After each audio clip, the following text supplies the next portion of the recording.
All right, we're back. And today, if you can't tell by what's behind us here, we're going to talk some flat roof work and go over some of the options you've got if your flat roof is leaking or you need to put a flat roof on. Before we do that, make sure you dingle on the bell, hit that subscribe button. Of course, leave us a comment below and let us know what you're thinking about the show. Or if you've got a topic that you want us to discuss, post that down there also. And need help with something, let us know. Yep, there you go. All right, so let's get into it. Low slope. Low slope. Low slope. Got it. So low slope, anything under a 412, because shingle manufacturers do not allow you to put shingle down on a roof that's got less than 4 and 12 pitch. Correct. So the roof behind you is not a flat roof, but it has less than 4 and 12 pitch. Yes, it is. So we're talking about low pitch or low slope roofing options. Got it. And this roof here is shiny, just like my head. There's competition there for lighting. That looks like an old barrel vault from a dealership built in the 30s. Yes, it does. Yes. Excellent. All right, let's go with the share. Let's bring that up and share. Yeah, so there's a lot of products and there's more coming out all the time. So what we're doing is kind of going with the oldest technology to the newest technology. Okay. So what we're getting at is that none of these are really bad. It's just we keep advancing, right? Right. So this is our old, what we call a hot mop or a built-up roof. Correct. So you see they have a underlayment down already, and now they're going over it typically with a 30-pound asphalt impregnated felt product, and then they're literally hot mopping that on. Hot tar on it. Yep. Thus hot mop. And you'll see those trucks with the trailer going, towing the trailer down, and it's got the steam coming off the back of it. That's what they're doing. They're heating up the asphalt to get ready to mop it on there. And now, and you can do low slope roofs with this. Yep. You can see this roof is not a low slope roof. Well, do you think that's 412? It's probably better than that. Really? You think it's more than 412? Yeah. It might be a 5, but still, but down in Florida, anywhere where we have hurricanes, this is was the normal underlayment for tile, metal. Oh. This was your waterproof membrane. The tile and the other roofing products that were placed on top of it were really to protect this. Okay. So that's what the tile's doing. The tile's really not the roof. Tile's not waterproof. Water gets under and behind the tile all day long. Right. Wind blows it up behind the tile. Same thing if you did shingle on a 412. If you have wind-driven rain, it would blow behind the shingles and go down. If your roof is leaking, it means your underlayment is bad. Right. You don't just put new shingle, you need new underlayment. So I think we're also talking not just low slope roofs, but also these can be used as underlayments. But again, we've already discussed that when we talk about base sheet, cap sheet, and tile or metal. So we're really talking more about those. This is a hot mop roof. Yes. Probably been around longer than anything. Yep. Since oil. Yeah. Now, the nice thing is it's easily repaired. You can pretty much just take more tar and go right back over bad spots and patch and things like that. And it does last quite a while, so it's easy to repair. Yeah. You can hot mop it or even use the tar in a tube, put it on there, put your base sheet over top of it and put a coat back over top of it, and it's ready to go. That was the plastic roof cement that comes in tubes. Yes. Yes. No matter how careful you are, you have it all over your hands, your fingers, arms, elbows. It's everywhere. Yes. Everywhere. No matter how careful you are. Yes, exactly. All right. So the next one, we went from this, so where somebody figured out how to put the tar on the roofing. So it looks like rolled roofing, but basically this is kind of sort of a hot mop, but you're going over it with a modified bitumen layer. Uh-huh. So we call it mod bit or modified bitumen. Uh, it's actually pretty good. It's just done in sheets, and then you just kind of put down that hot stuff, and you can torch it down. These guys still seem to be doing the hot tar thing with it. Yep, exactly. There you go. Yeah. So that's the same thing. So that's a what I call a bit mod or modified bitumen roofing. Right. And the downside to this is what burns down the 100-year-old buildings, all the historic buildings. They're putting this stuff on there.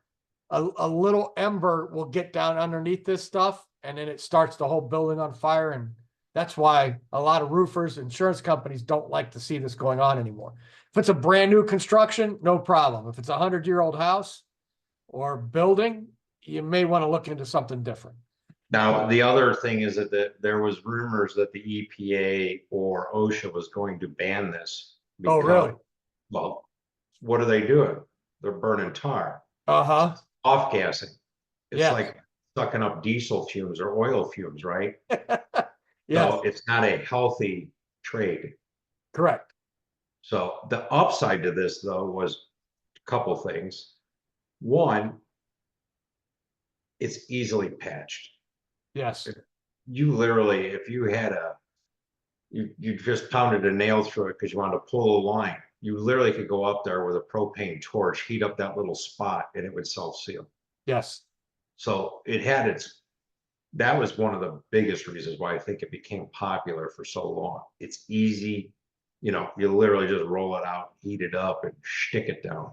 Right. And There's a guy behind him with a roller making sure it all flattens. yeah, and that all the seams get sealed up. It's one sheet, then it just bonds together really well. And you can't, once it's cools back off, you're not getting it apart. It's just not going to happen. But I know of at least one house that burned down with guys doing this. So Yep. we don't use it much, but it is what it is. Okay. So we got away from that and we started doing this, the EPDM. So it's just ethylene propylene diene monomer roofing. Easy for you to say. No, it wasn't. That's why we just called it EPDM.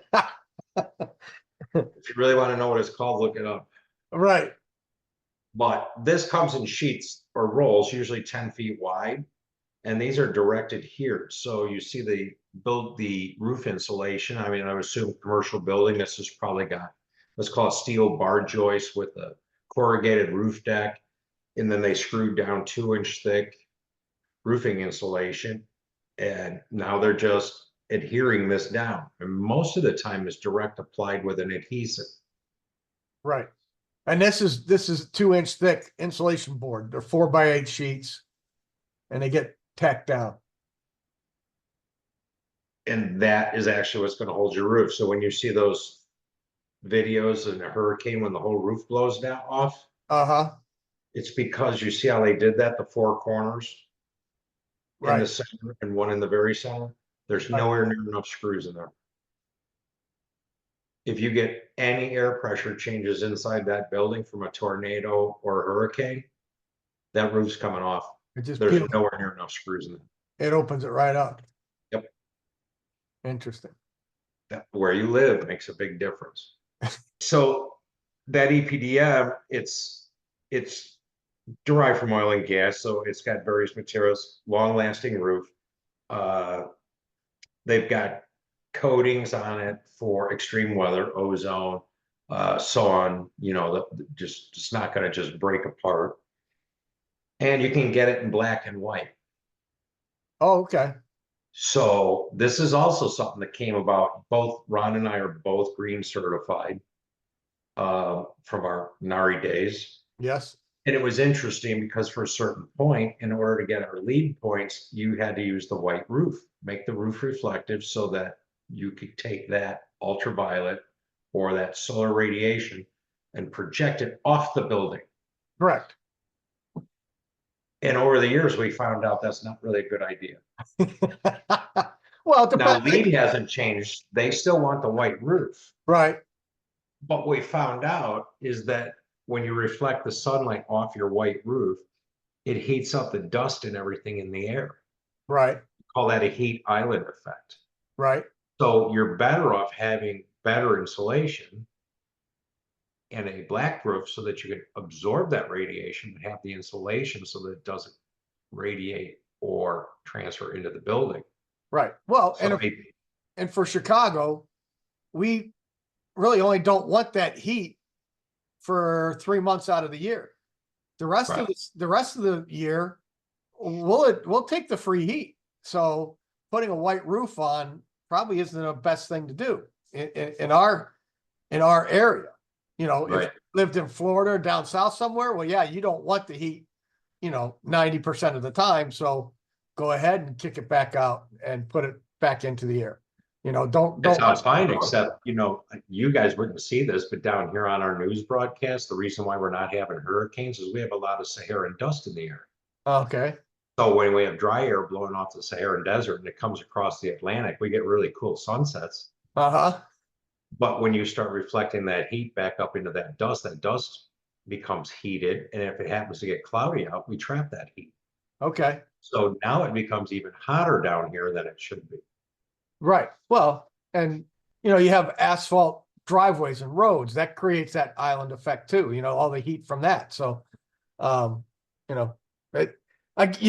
we keep evolving and learning, and we went to white roofs and we're finding that's causing other issues. So, now Rather have a black roof covered in solar panels. Yes. There you go. Right? Yep. Absorb that energy instead of putting it back out into space. Exactly. Exactly. So this one being EPDM is basically a rubber with some reinforcement and stuff. So to fix this roof, if you had a small cut or something, you have to go to the bicycle repair shop and you buy the patch, the inner tube patch. And no, seriously, but yeah, you patch it almost like you would an inner tube. Right. Stuff it up, put the rubber cement on there in your patch, and it's good. Right. The nice thing with this is it's flexible too, where if you're walking on it, odds are you're not going to damage it. Correct. Correct. Next, PVC, polyvinyl chloride. now is that a peel and stick? No, it's a direct glue down as well. Oh, it looked like they're peeling the backing off of it and sticking it down. They may be. There's some that come that way, but I still would, even on most of those, you'd still have to have a primer. Okay. So it's almost like contact cement. You typically don't just stick it down. But I still have problems with PVC. I have problems with most products because the salespeople always tell you the sun's not going to hurt it or it's going to last X. And I'm sorry, the sun is going to beat you every time. Again, here's that white roof. Yep. A little better unscrewing down the insulation. You see there's a lot more screws and holders in there. Yep. But this is used a lot in commercial buildings, large buildings, because it's quick, it's easy. I suppose the downside to this is because it's adhesive based, or I should say adhesive applied. Right. They have to use a PVC cement along the seams. Okay. Yeah, like right here, this needs to be, they need to glue it down. Right. And it's funny because sometimes you look at pictures of finished roofs and it's like, wow, those guys are way better with a roller than I am because they don't seem to get any adhesive past the edge. Uh-huh. I would think but it is easy to work with. I would think this puncture is a little easier than some of the other products too, though. Absolutely. And again, it depends on a couple of things. The insulation board you're using, is it like there is what's called a dense deck, which is, or a hard deck that could go over the insulation that you could actually roller skate on, right, and not hurt the roof. So it's still the third most popular roof right now. Okay. You ready for the next one? Yes, sir. So this is what we've been going to lately. We've stopped doing the torch down and we're doing the TPO. Yes, thermoplastic polyolefin roofing. Gesundheit. Exactly. So this one is similar to the PVC, but because it's really a plastic and it has a chemical composition that it's sort of rubber polymers, but it's really resistant to UV radiation, ozone, and chemicals. Again, it's usually glued down, but this is a great product. Everybody has really gone to this now. I don't think you'll see PVC much. You're not going to see EPDM too much anymore. And what this guy has, which it actually took me a while to find a photograph, they call that a mule. Uh-huh. Because this is a plastic roof, they literally run this mule over it and it runs almost 1,000 degrees and it melts the plastics together. So it's So like a you do seaming not machine. end up with rows of sheets, you end up with a single ply roof. And I usually tell people this is like a swimming pool liner. Yeah. That's really what it feels like. Yep. So the TPO is probably what guys are going to bid for you. It's probably 30% of the roofs now. It's grown. It was not even available 20 years ago. Right. You know, this has come around in the last 15 years or so, and now it's becoming the dominant roof material for low slope roof. Right. Now, does this come in different colors too? Yes. I've only seen it in white. That's all I've ever seen. So, Well, because everybody thinks it's going to be reflective and save them money. But like you said, if you're in Chicago, you might want a black roof in the winter and, you know, save yourself some coin. sure. But again, if you're putting ballast on it, then the ballast can be reflective or partially, but it could also hold heat too. So it's all in how you look at stuff. So, and it looks like they've got that rolled up in the back there. They're just kind of Yeah. pushing it along. So the real downside to this one is if there's people up on this roof for any particular reason, you know, maintenance on air conditioners, things like that. If somebody punctures this, you're going to have to call a roofer back. It takes special torches and patches to repair this. You're Yeah. not just going to get it with a torch. You're not just going to glue a piece on. And one of the things that led to this, if you're going to a deck over it, it would require a slip sheet or something to protect it. And you cannot adhere to this. Okay. If you're going to use something like a two-part foam to adhere something to your roof to hold it in place, it will not stick to this. It will not stick to EPDM. It Yeah. will not stick. The only thing it will stick to is the modified. Okay. So if you're going to do something on your deck and you don't want to make penetrations through your roof, so I should say if you're going to do something on your roof, such as a deck, Okay. you actually may be better off with the modified so that you can actually use a two-part foam, hold everything in place and not make any penetrations. Okay. So that's the weird thing. Yeah. I've never seen the decking go down with foam before. That's interesting. Well, so the only reason why I say that is because I'm in Florida, and this is what always adds to the problem. Up where you live, gravity seems to hold the deck in place just fine. You don't need to make penetrations, right? Nope. Nope. You could build a deck, you could rip your joists so that they flatten the deck, right? You just rip everything so that it matches the pitch of the roof. Correct. Down here, we have uplift. Oh, yeah. From Hurricane comes ripping by, it's going to take that deck right off your roof. uh-huh. So the only way to do it is to hold it down by fastening it. I Sure. don't want to fasten it mechanically because that puts holes in my roof membrane. Sure. And no roofer is going to warranty a roof that you just ran through screw. Right. Exactly it. So that is why we start looking at all these different roofing choices. And my biggest thing is don't put a deck on your roof. But Like this. yeah. But again, you can see on that roof, that's fine. You can see they ripped the joist to sit on top.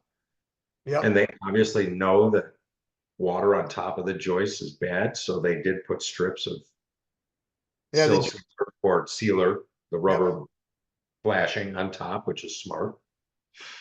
Makes those joists last a lot longer. It's crazy. They just did Grace Ice and Water Shield. They just ripped strips of it. They actually have the joist tape now. But yeah, that's what they did. And they also have strips underneath it, like right in here. Every place. That's the slip sheet, so that you're walking on the deck, you're not just wearing the joist through the roof. Right. So they've got that underneath those pieces. But just for sake of argument, let's say the end of that deck at the end is like 5 inches. Uh-huh. If it's not totally closed in and held down, then any air gets under that's going to want to lift it. And we're talking about hurricanes and tornadoes, See, not the breeze. we close them up to keep the pigeons out. There's a difference. No, it's true. So That is very true.